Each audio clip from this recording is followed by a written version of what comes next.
Now we are going to learn practice set 1.4 and question number 5. What is the given question? Listen.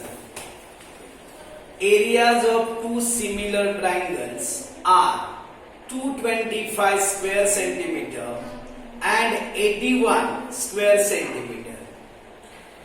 काय सांगितलं बघा, to triangle similar आहे, त्या दोघांचा area दिलेला आहे. अजून काय आहे बघा, if a side of a triangle smaller triangle is 12 centimetre, then find the corresponding side of the bigger triangle. बघा क्वेश्चन लक्षात येतो का, परत सांगतो बघा. There are two triangles. One is bigger, other is smaller. So you can see here, suppose A is bigger triangle. A triangle ABC and triangle PQR are similar triangles. हे दोन triangle similar आहेत, समरूप आहेत. तुम्हाला काय सांगितलंय, one triangle is bigger, other is smaller. एक triangle मोठा आहे, एक ट्रायंगल लहान आहे. मग मोठा कोणता, लहान कोणता आहे? ज्याचा एरिया जास्त आहे तो ग्रेटर ट्रायंगल असणार, बिगर ट्रायंगल आहे. म्हणजे 225 ज्याचा एरिया आहे तो बिगर ट्रायंगल असणार. म्हणून area of triangle ABC is equal to 225.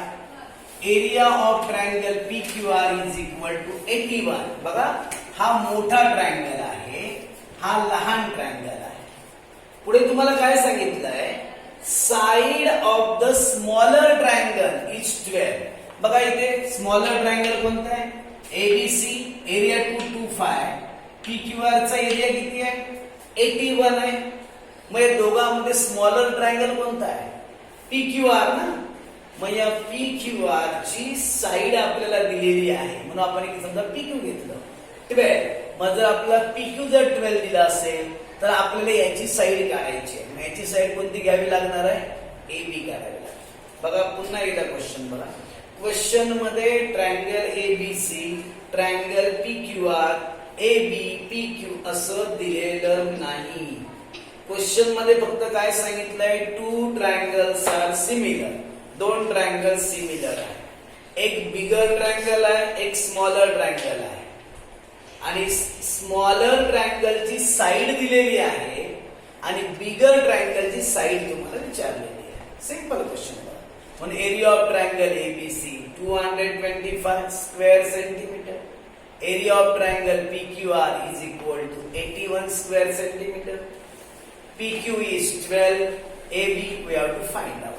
You can see these two triangles are similar.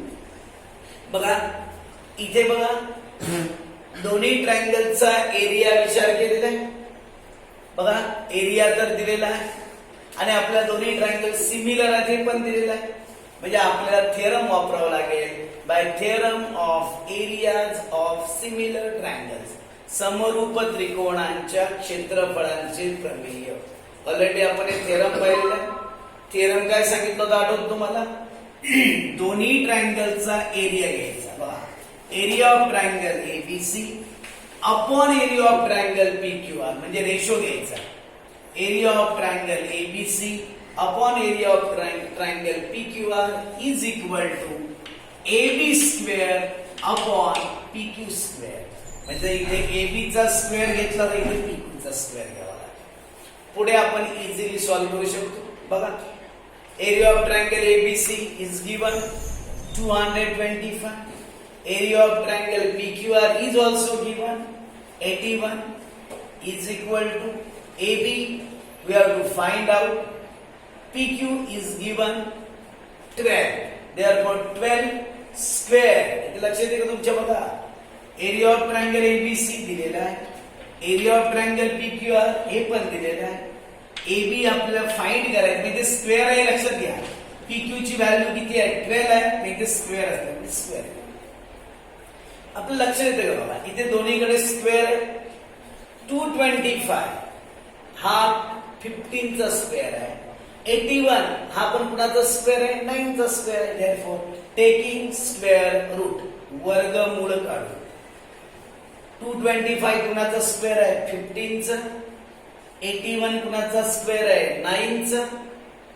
इथे दोन्हीकडचे स्क्वेअर घालून टाकायचे म्हणजे फक्त कोण येणार AB अपॉन 12. बघा कळतंय का? स्क्वेअर रूट घेतलाय आपण. 225 हा कुणाचा स्क्वेअर आहे 15चा म्हणजे इथे 15 आलं.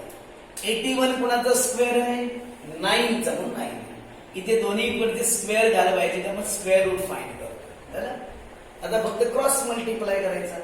AB ला 9 ने मल्टिप्लाय करायचं, 15 आणि 12 मल्टिप्लाय करायचं. आपल्या व्हॅल्यू कोणाची पाहिजे AB ची. इंटू 9 आहे ना तिथे गेलं तर अपॉन होतील बा, गुणिले आहे तिथे गेलं तर भागिले होतील. इथे बघा इथे 15 आहे इथे 9 आहे. 15 आणि 9 कुणाच्या टेबल मध्ये 3 च्या टेबल मध्ये आहेत बघा. 3 3 जा 9, 3 5 जा 15, 3 3 9, 3 5 15, 3 1 3, 3 4 12. म्हणजे 5 आणि 4 चा जर मल्टिप्लाय केला तर 20 centimetre. AB is equal to 20 centimetre. Corresponding side of bigger triangle is equal to 20 centimetre. मोठ्या त्रिकोणाची संगत बाजू किती आली बघा 20 सेंटीमीटर आलेली आहे. कुठे प्रॉब्लेम असेल तर बघा. आपण इथे थिअरम का वापरलं लक्षात येते तुमच्या. हाच थिअरम का वापरायचा आहे कारण यात बघा दोन ट्रायंगल सिमिलर पण आहे आणि त्यांचा एरिया दिलेला आहे. जेव्हा दोन ट्रायंगल सिमिलर आहे तसं देणार आणि एरिया एकतर देणार किंवा विचारणार तेव्हा आपण थिअरम इझिली वापरू शकतो. Okay next question. आता नेक्स्ट क्वेश्चन मध्ये काय दिलं होतं बघा. 6 क्वेश्चन जो आहे त्या क्वेश्चन मध्ये काय दिलं. 2 triangles ABC and DEF are equilateral triangles. Equilateral triangles म्हणजे समभुज त्रिकोण आहे. ABC आणि DEF हे समभुज त्रिकोण आहे. इक्विलॅटरल ट्रायंगल ज्याच्या तिन्ही साइड सेम असतात त्याला आपण म्हणतो इक्विलॅटरल ट्रायंगल. ज्याच्या तीनही बाजू समान असतात त्याला आपण म्हणतो समभुज त्रिकोण. तसे ते इक्विलॅटरल ट्रायंगल आहे. आणि एक लक्षात घ्या कधी पण एक सेंटेन्स दिलं बघा. Any 2 equilateral triangles are similar.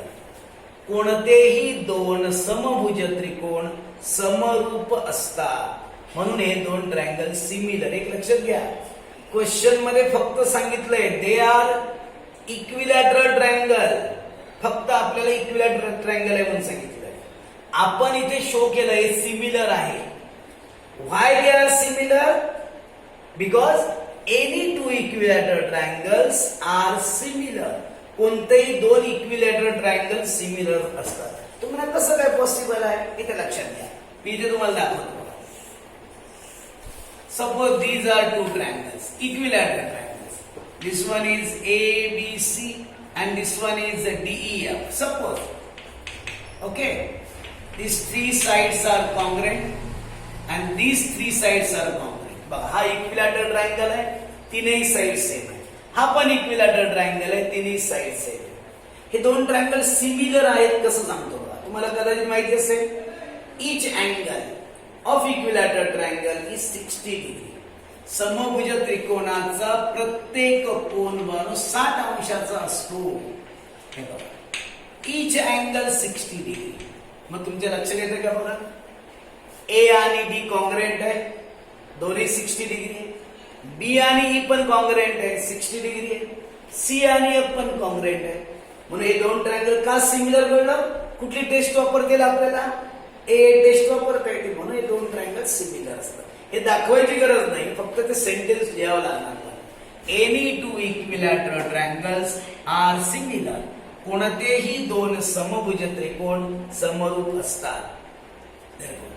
ABC and DEF हे 2 ट्रायंगल सिमिलर झाले. अजून एक इन्फॉर्मेशन दिली होती. या 2 ट्रायंगलचा जो एरिया आहे त्याचा रेशो दिला होता 1:2. ही इन्फॉर्मेशन दिलेली आहे. AB is also given 4 and you have to find out DE. इथे पण बघा थेरम वापरायचं एरिया ऑफ सिमिलर ट्रायंगल. समरूप त्रिकोणाच्या क्षेत्रफळाचं प्रमेय. मी मगाशी सांगितलं का बघा 2 ट्रायंगल सिमिलर आहे आणि एरिया बघा, एरियाचा रेशो दिलेला आहे. सिंपल आहे, लक्षात ठेवायला काहीच प्रॉब्लेम नाही बघा. मग मला सांगा थिअरम वापरला बघा.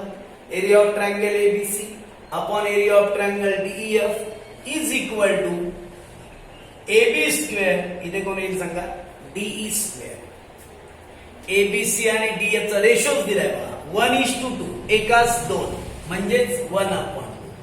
एबी किती आहे बघा 4 आहे आणि डीई तुम्हाला फाइंड करायचं, मग डीई स्क्वेअर तसाच ठेवा. इथे आपल्याला स्क्वेअर रूट नाही काढता येणार. टेकिंग स्क्वेअर जसं आपण मगाशी घेतलं होतं बघा, टेकिंग स्क्वेअर रूट, कारण इथे बघा हे स्क्वेअर होते, इथे पण स्क्वेअर होते. तसं इथे बघा ना 2 हा कुणाचा स्क्वेअर नाही आहे, म्हणून आपण काय केलं बघा, इथे स्क्वेअर रूट नाही घेतलं बघा. मग बघा 1/2 तसाच ठेवला. 4 चा स्क्वेअर करून घ्या, किती आला 16 डीई स्क्वेअर.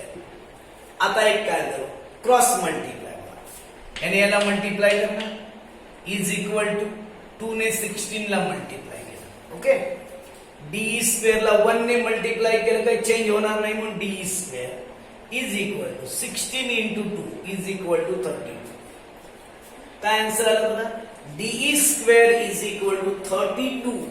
पण आपल्या व्हॅल्यू कोणाची काढायची आहे, डीई ची व्हॅल्यू काढायची, म्हणून इथे लिहिलं टेकिंग स्क्वेअर रूट, वर्गमूळ काढू. इथे बघा स्क्वेअर आहे, आपल्याला फक्त डीई पाहिजे म्हणून लिहायचं टेकिंग स्क्वेअर. मग इथे बघा डीई स्क्वेअर आहे, तू फक्त डीई लिहायचं इज इक्वल टू, मला सांगा 32 कुणाचा स्क्वेअर आहे का, 32 कुणाचा स्क्वेअर नाही, म्हणून रूट मध्ये टाकलं बघा, रूट मध्ये 32 टाकलं. लक्षात येतं का तुमच्या बघा, टेकिंग स्क्वेअर स्क्वेअर गेला, पण 32 कुणाचा स्क्वेअर नाही आहे, म्हणून त्याला रूट मध्ये टाकायचं. समजा असं असलं असतं D square is equal to 49, समजा असं असलं असतं, मग डी इज इक्वल टू 49 कुणाचा स्क्वेअर आहे 7, मग असं डायरेक्ट घेता आलं असतं.